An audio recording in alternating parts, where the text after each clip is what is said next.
प्यारे बच्चों, हिंदी की कक्षा में आपका एक बार फिर से स्वागत है। जैसा कि आप जानते हैं, हम अपना 9वां पाठ बादल कर रहे हैं। हमने इसमें पूरी कविता याद की, उसके बाद कविता को अपने नोटबुक में लिखा। आपको याद होगा, आपने बादल का एक सुंदर सा चित्र भी बनाया है। हमने शब्दार्थ लिखे हैं। मौखिक प्रश्नों को जो थे उनको हमने इस पाठ में, लिखित प्रश्न न थे तो हमने मौखिक प्रश्नों को ही लिखित रूप दे दिया ताकि हमें कुछ प्रश्न मिल सके, इसे हम याद कर सकें। उसके बाद आपको पता है, हम व्याकरण के भाग पे आ गए।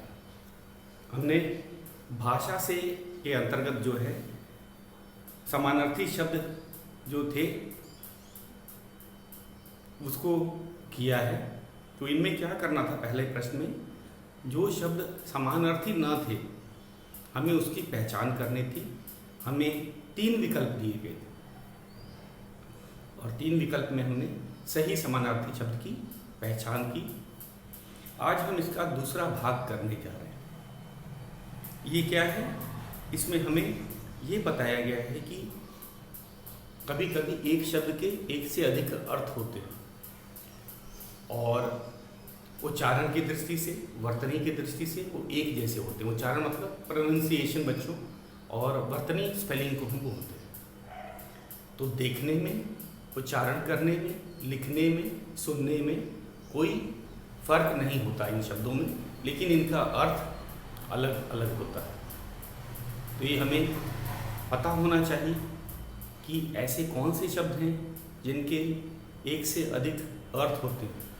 तो आज उसी के लिए हमें दूसरा प्रश्न कर रहे हैं। कल मैंने आपको उदाहरण में समझाया था कि जैसे घटा का 2 अर्थ होता है, काले बादल और कम होना। जैसे आसमान में घटा छा गई है तो यहाँ पे है काले बादल, इसका क्या अर्थ है, आसमान में काले बादल छा गए हैं। और घटा का होता है कोई चीज़, जैसे नदी का जल घट रहा है, मतलब उसका कम होना। घटा का दूसरा अर्थ होता है कम होना। तो हमने आज जाना कि कुछ शब्दों के एक से अधिक अर्थ होते हैं, तो हमें सावधानी से इनका प्रयोग भी करना चाहिए। अगर हम सावधानी से उसका प्रयोग नहीं करेंगे तो पढ़ने वाला, सुनने वाला, वह असमंजस में, उसको कन्फ्यूजन हो जाएगा कि आप क्या बताना चाह रहे हैं। तो ये हमें पता होना चाहिए। तो आज हम वही करेंगे। आज हमारे शब्द दिए गए थे। उदाहरण में एक घटा वाला मैंने बताया था। मैंने एक कल पर का उदाहरण दिया था, आपको याद होगा। पर के 2 अंक होते हैं, पंख। जैसे मोर का पंख, मोर का पर सुंदर होता है, यहाँ पर पंख के लिए किया गया। और दूसरा पर का है ऊपर के लिए भी हम इस्तेमाल करते हैं। जैसे मेज पर पुस्तक रखी, पर मतलब मेज के ऊपर। तो ये थे हमारे वे शब्द जिनका एक से अधिक अर्थ होता है। तो हमने ये जाना आज। अब हम चलेंगे, दिए गए जो शब्द हैं उनको करेंगे। हमें 2 शब्द दिए गए हैं इसमें, भेद और चल। भेद का आज हमने कविता में पढ़ा था। भेद का अर्थ होता है रहस्य। बच्चे, जब बादल ने बच्चों को उत्तर दिया तो बच्चे बादलों का भेद जान गए। भेद का मतलब रहस्य। अब जो चीज़ हमें पता हो जाती है वो तो भेद होता नहीं। बच्चे क्या जान गए थे कि बादल हवा की मदद से ऊपर चलते हैं, मुड़ते हैं, हल्के होते हैं, हवा के कारण बिना सीढ़ी की ऊंचाई पर चढ़ जाते हैं। बादल का शरीर धूल कण और जल के कणों से बना होता है। ये सारे रहस्य बच्चों को पता चल गए, तो अब वो रहस्य नहीं है। और एक और रहस्य था, याद आया आपको? हाँ, जो बादल हैं वो सागर से पानी लाते हैं। तो बच्चों ने ये सारे रहस्य जान ली। तो भेद का एक अर्थ होता है रहस्य और दूसरा है प्रकार। जैसे हमने बताया था, वर्णों के भेद आपको करवाए थे हमने। वर्ण 2 प्रकार के होते हैं, स्वर और व्यंजन आपने याद भी किया है। तो एक भेद का अर्थ होता है प्रकार, इंग्लिश में हम बोलते हैं टाइप्स, टाइप्स। और दूसरा है भेद का अर्थ होता है रहस्य, इंग्लिश में आप बोलते हैं सीक्रेट है। आप खेलते हैं ना कि मेरे पास सीक्रेट है, तो सीक्रेट को ही भेद रहस्य कहा जाता है। तो हमें जब वाक्य बनाना है तो इसका ध्यान रखना है कि हम शब्द के अर्थ का वाक्य नहीं बनाएंगे, हम शब्द का ही जो भेद है भेद का ही वाक्य बनाएंगे, न कि भेद के अर्थ का वाक्य बनाएंगे। बच्चे यही गलती कर देते हैं। हमने देखा है परीक्षा में जब बच्चों को बोला जाता है कि आप भेद का 2 वाक्य बनाओ जिसमें उनके अर्थ अलग अलग हों, लेकिन बच्चे क्या करते हैं, उसके अर्थ का रहस्य का वाक्य बना देंगे या प्रकार का वाक्य बना देंगे, तो इस कारण गलत हो जाता है। तो इसका हम ध्यान रखेंगे। तो शुरू करते हैं अपना, हम कहेंगे व्याकरण के अंतर्गत ही आ रहा है, भाषा से का दूसरा प्रश्न।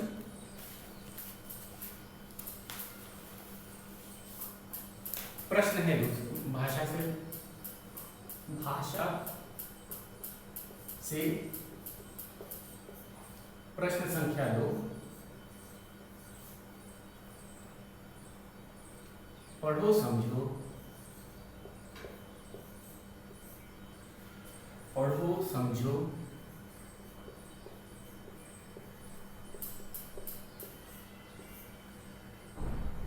और वाक्य बनाओ, और वाक्य बनाओ।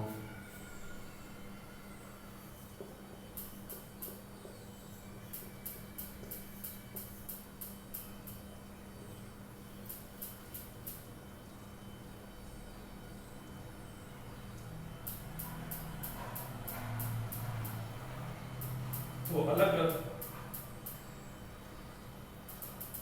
अलग अलग अर्थों में, ये है हमारा प्रश्न है। हमें इसमें क्या करना है, अलग अलग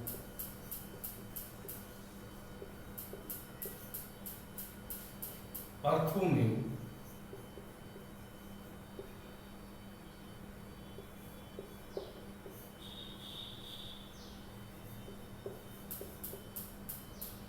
नीचे लिखे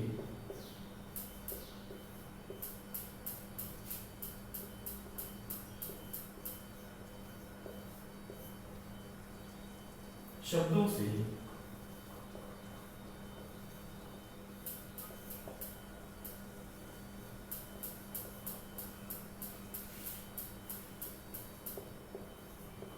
वाक्य बनाओ।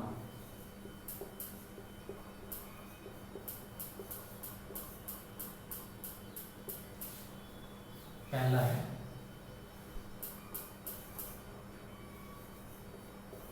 भेद।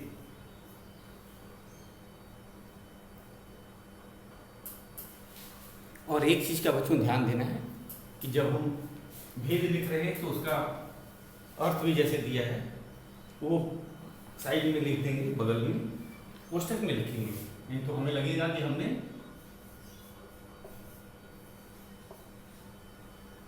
किसका वाक्य बनाया है। पहला जो भाग है इसका रहस्य के लिए बनाइए,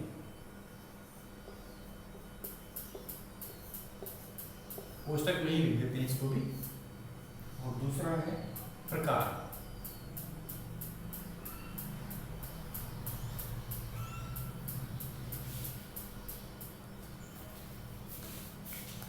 तो मैं फिर से आपको एक बार बता देता हूँ कि जो हम भेद का वाक्य बनाने जा रहे हैं वो भेद का ही वाक्य बनाना है, रहस्य और प्रकार का वाक्य नहीं बनाना। बहुत से बच्चे हमने देखा है रहस्य और प्रकार का वाक्य बना देते हैं, जो कि सही नहीं है। तो शुरू करते हैं। भेद का मैंने आपको बताया था कि रहस्य हम कविता के अनुसार ही इसे लिखेंगे। आपको पता है बच्चे पाठ के जब हमारा कविता खत्म हुआ, जब बादलों ने उनको बता दिया कि वे कैसे ऊंचाई पे गए, कैसे कहाँ से जल लाते हैं, कैसे मुड़ते हैं, तो बच्चों को बादलों का भेद पता चल गया। अगर भेद पता चल जाता है तो वो रहस्य नहीं रहा। तो हम कहेंगे बच्चों को बादलों का भेद पता चल गया है। अब तो कविता आपने पढ़ ली है, अब आपको भी बादलों के भेद का पता चल गया। तो यहाँ भेद का अर्थ है रहस्य। हमारी कविता में भी रहस्य शब्द का ही प्रयोग किया गया था। भेद का क्या अर्थ दिया गया था कविता में? रहस्य। तो मैं लिख रहा हूँ, बच्चों को, वाक्य है, आपको भी लिखना है और बच्चों इसको बुक में ही करना है, जगह दिया गया है और बुक में लिखते समय पेंसिल का ही प्रयोग करेंगे।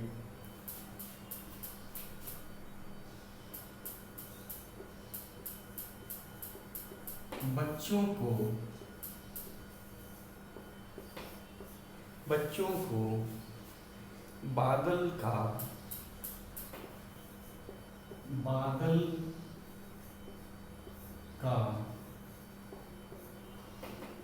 भेद पता चल गया। अब यहाँ रहस्य नहीं लिखना है, हमें लिखना है भेद। मैं इसको रेखांकित भी कर देता हूँ, आपको समझ आ जाएगी। भेद पता चल गया है, पता चल गया। एक हमारा वाक्य, बच्चों को बादल का भेद पता चल गया। अब बच्चे बादल का रहस्य जानेंगे। इसका क्या अर्थ है? इस वाक्य का क्या अर्थ निकलेगा, ध्यान से देखा जाए तो बच्चों को बादल का भेद पता चल गया, बच्चे बादल का रहस्य जान गए। हमने यहाँ रहस्य का प्रयोग नहीं करना है, हमें प्रयोग केवल शब्द भेद का ही करना है। मेरे ख्याल से अब आपको ये समझ आ गया। अब हम भेद का दूसरा जो अर्थ है, पहला अर्थ क्या था इसमें? रहस्य। पहला दूसरा नहीं कह सकते, हम उसको ऊपर नीचे आगे पीछे लिख सकते हैं। तो इसीलिए जो दूसरा अर्थ है प्रकार, भेद का दूसरा अर्थ है प्रकार। तो हम लिखेंगे, वर्णों के बारे में मैंने आपको बताया था और आपको पता भी है वर्ण दो प्रकार के होते हैं, या वर्णों के दो भेद होते हैं। प्रकार का अर्थ क्या होता है? भेद। इसका उत्तर बताएगा कोई? सबको पता है वर्णों के दो भेद होते हैं, स्वर और व्यंजन। स्वर हम बिना किसी सहायता के बोलते हैं, व्यंजन को हम स्वरों की सहायता से ही बोल सकते हैं। तो एकदम सही हो गया। अब आपको प्रकार का भी अर्थ अच्छी तरह से आप जान गए हैं। हम लिख रहे हैं, वर्णों के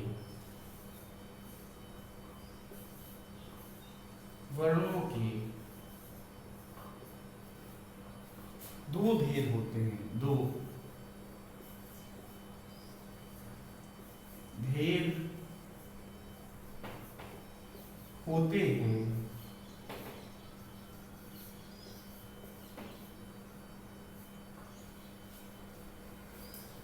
वर्णों के दो भेद होते हैं।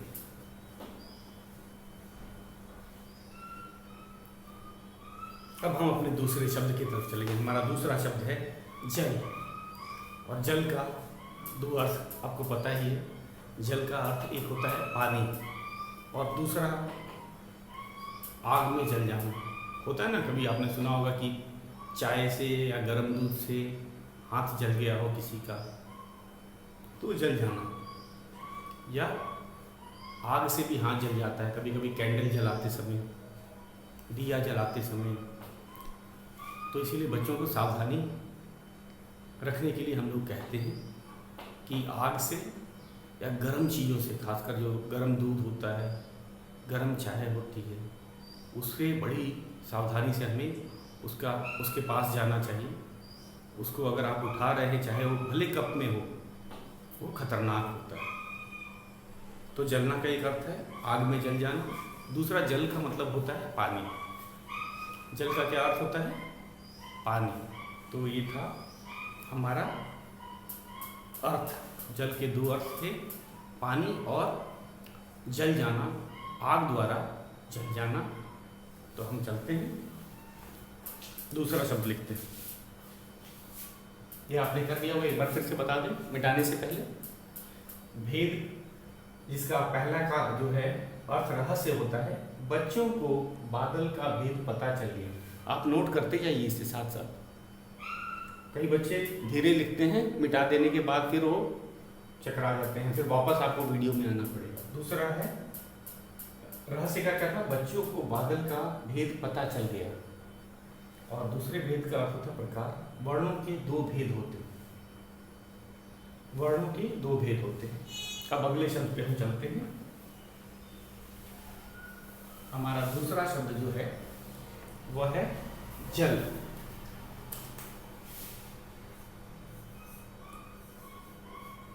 और जल का पहला अर्थ आपको पता ही है, पानी। और दूसरा अर्थ है जलना। यहाँ जलना का अर्थ है आग से जलना,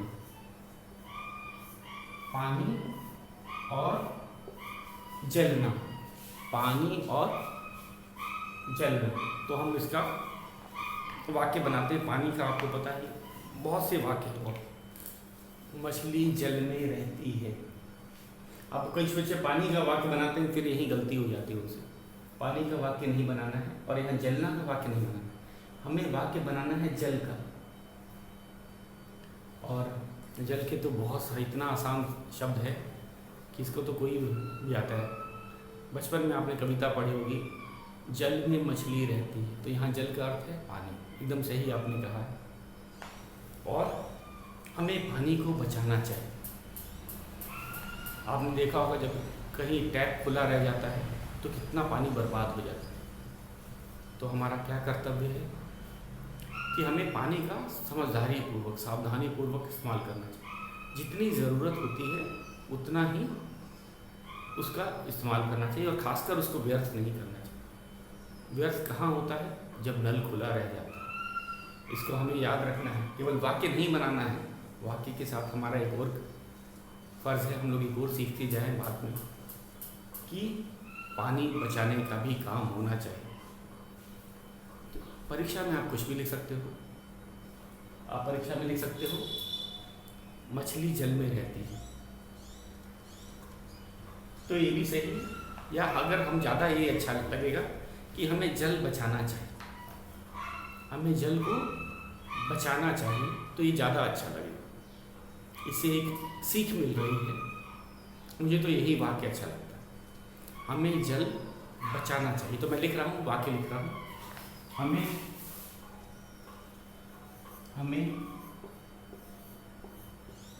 जल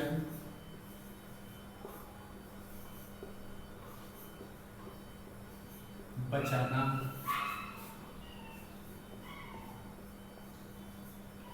चाहिए।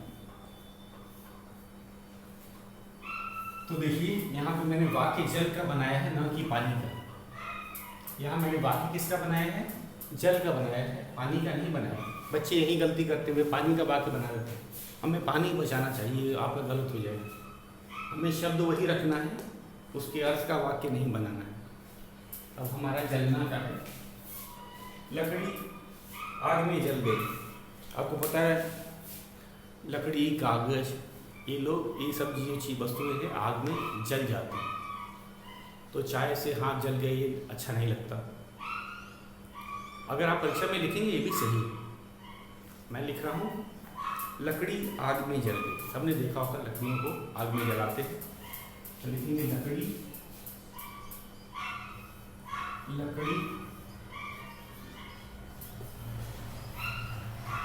आग में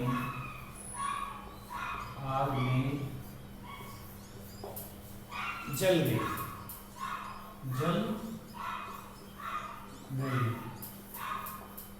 तो यहाँ पे भी जो जल है इसका अर्थ जलने से है, न कि पानी से। यहाँ जल का क्या अर्थ है?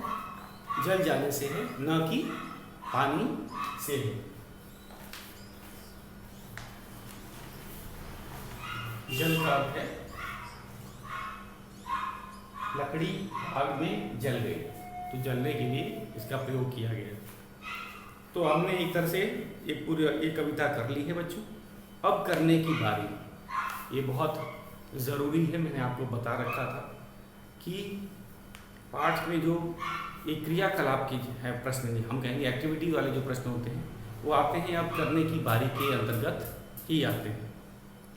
तो एक और कविता दे रखी है छोटी सी, बादलों पे कवियों ने बहुत सी कविताएं बनाई, सूरज पे, बादल पे, चंदा पे, तो नदियों पे। तो ये सब जो है एक और बादल पे छोटी सी कविता है, आप इसको पढ़ के याद करेंगे।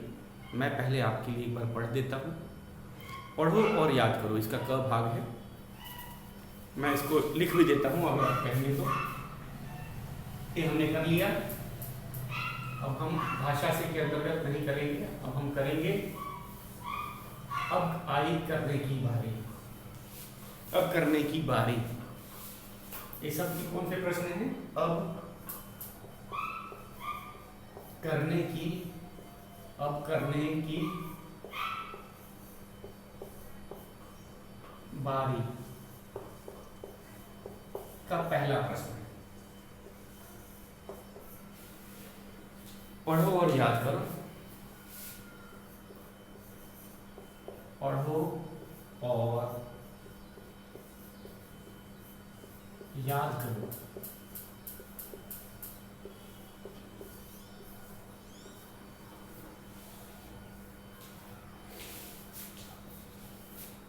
तो बादल भैया आना जी, घुमड़ घुमड़ कर आना जी। अब इसमें ये भी बच्चे हैं, बादलों से बात कर रहे हैं। तो मैंने आपको बताया बादल, सूरज, चंदा, ये ऐसे विषय है जिस पे कवियों ने बहुत सारी कविताएं लिखी। तो एक बादल की एक दूसरी कविता है और बहुत ही सरल है।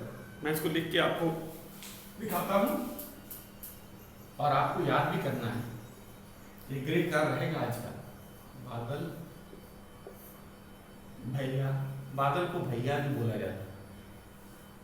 भैया कौन होता है? जो हमसे बड़ा हो और हम सम्मान देने के लिए इसको भैया बोलते हैं। बादल भैया आना जी, आना जी। देखो जी भी हम किसको लगाते हैं? किसी को जिसको सम्मान दिया जा रहा है, अपने से बड़ों को सम्मान देते हैं। तो अगर वो भैया है तो हमें जी तो लगाना ही पड़ेगा। घुमड़ घुमड़ कर आना जी, घुमड़ घुमड़ कर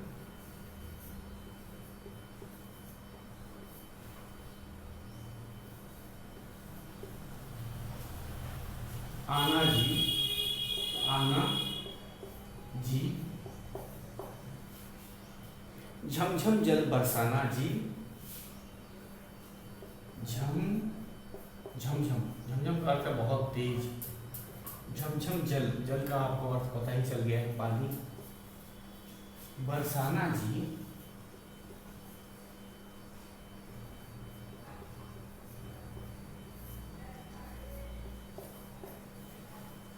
गर्मी दूर भगाना जी। तो एक और काम करते हैं बादल। हम लोग हमेशा कहते हैं पानी देते हैं, वर्षा अच्छा लगता है, गर्मी को भी दूर करते हैं। गर्मी में जब वर्षा होती है तो सबको गर्मी से राहत मिल जाती है, या हम कह सकते हैं गर्मी को भी दूर भगाते हैं। भगाना जी।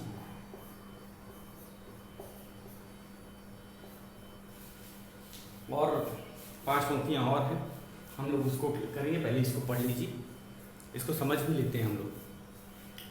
ये बादल पे कविता है, बहुत छोटी सी कविता है और इसमें बच्चे बादल से विनती कर रहे हैं। और बच्चे बादल को क्या बोल रहे हैं? जैसे चंदा को मामा बोलते हैं, चांद को जो है चंदा मामा सुना होगा आपने। बादल को भैया कहा जाता है। भाई कौन होता है? जो मदद करता है। और यहाँ पे किस मदद के लिए बुला रहे हैं? शायद बच्चों को ज़्यादा गर्मी लग रही है। आपने देखा होगा गर्मी में कितनी लू चलती है और बच्चे बेचैन हो जाते हैं क्योंकि बाहर खेल नहीं सकते। बाहर जाएंगे, घर वाले जाने नहीं देते हैं। लू लगने का भी डर होता है, लू लगने पे बीमार पड़ सकते हैं। तो अगर उस समय बादल आ जाएं, बारिश होने लगे, तो घर वाले छोड़ देते हैं कि चलो मौसम ठंडा हो गया, बच्चे बीमार नहीं होंगे। बच्चे आपने देखा होगा कि नाव बनाते हैं, वर्षा के पानी में क्या करते हैं? नाव बनाते हैं और खुशी होके पानी में भी खेलते हैं। आपने भी खुद खेला है इसलिए आपको समझ आ रहा होगा, अनुभव आपने खुद किया है। और उस समय जो मौसम जो है वो भी सुहाना हो जाता है। बादल भैया आना जी, बच्चे बोल रहे हैं बादलों को बुलाने के लिए घुमड़ घुमड़ कर आना जी। घुमड़ मतलब चारों दिशाओं से, 4 दिशा होती हैं, पूरब, पश्चिम, उत्तर और दक्षिण। तो चारों तरफ से आइए, पूरा आसमान बादलों से ढक जाना चाहिए और झमझम जल बरसाना जी। और केवल हमें बादल ही नहीं देखने हैं, हमें जोर से बारिश चाहिए कि हमें झमझम जो जल आएगा उससे ठंडक होगा और गर्मी दूर भगाना जी। बच्चे वर्षा क्यों बुला रहे हैं? शायद उनको गर्मी लग रही है और वे बादल को इसीलिए बुला रहे हैं कि जब अगर बादल आते हैं और ज़ोर से वर्षा होती है तो उनको गर्मी से राहत मिल जाएगी। अगला ये हमने समझ लिया। और 5 पंक्तियां हैं, बहुत छोटी कविता है लेकिन बड़ी अच्छी, इसको याद करना है, आज का गृह कार्य है। सूखी धरती, सूखी धरती,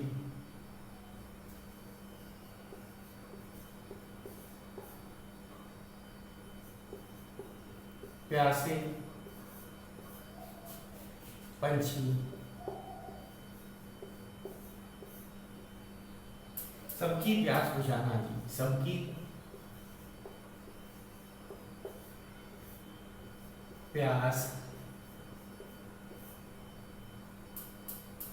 बुझाना जी।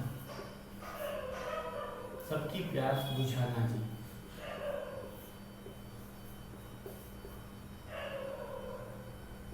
पूर्ण विराम है यहाँ पे। खेतों में हरियाली,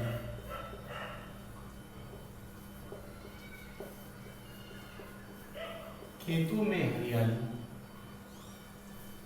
लाकर सबका सबका घर भर जाना जी।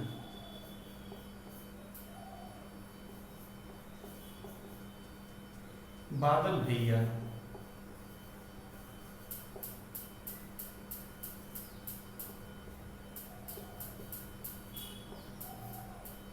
आना जी।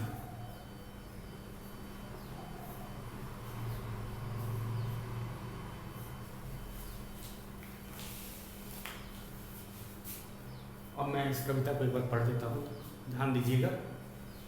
सूखी धरती, प्यासे पंछी, बच्चे बता रहे हैं बादल को कि धरती भी सूख गई है और पक्षी, पंछी यहाँ पे पक्षी के लिए कहा गया है, सबकी प्यास बुझाना है। धरती सूखी हुई है और पक्षी भी प्यासे हैं और अगर वर्षा हो जाती है तो धरती को पानी मिल जाएगा और पक्षियों को भी ठंडा जल पीने के लिए मिल जाएगा। और इसीलिए विनती कर रहे हैं या बुला रहे हैं बादलों को, खेतों में हरियाली लाकर सबका घर भर जाना है। अगर खेत में अगर वर्षा होती है तो खेतों में भी होती है और खेत में जो फसलें होती हैं वो और ज़्यादा उपजाऊ और ज़्यादा अच्छी तरह से बढ़ती है और किसान खुश हो जाते हैं। और घर भर जाना, यहाँ पे किसकी बात कह रहे हैं? जो अनाज होता है, फसलों को काटने पे जो अनाज निकलता है, अगर फसल बहुत अच्छी होती तो उनके जो किसानों का घर होता है अनाज से भर जाता है और वे बहुत खुश हो जाते हैं। बादल भैया आना चाहिए, तो ये बच्चे बादल को भैया कह के उसको बादलों को बुला रहे हैं ताकि सभी लोग सुखी रह सकें। इसमें कौन है? किसान भी है, वो किसानों के बारे में भी बात कर रहे हैं और पक्षियों की और धरती जो कि प्यासी है वे उनके लिए भी कह रहे हैं। तो एक तरह से देखा जाए तो बच्चे बहुत समझदार हैं, वो केवल अपने खेलने के लिए, अपने गर्मी से राहत पाने के लिए नहीं, वो सबकी चिंता कर रहे हैं और बादल को प्यार से भैया बुला रहे हैं। आपको पता है अगर कोई आपसे कोई छोटा हो और आपको भैया या दीदी बोलेगा तो आप ज़रूर उसकी बात मान जाते हो और उसकी इच्छा पूरी कर देते हो। तो बच्चे भी यही कर रहे हैं यहाँ पे। तो ये बच्चों, आज का काम यही है, आपको याद करना है और इसको पढ़ना है, 2-3 बार पढ़ना है, खुद ही याद हो जाए। बहुत छोटी कविता है। आज के लिए बस इतना ही।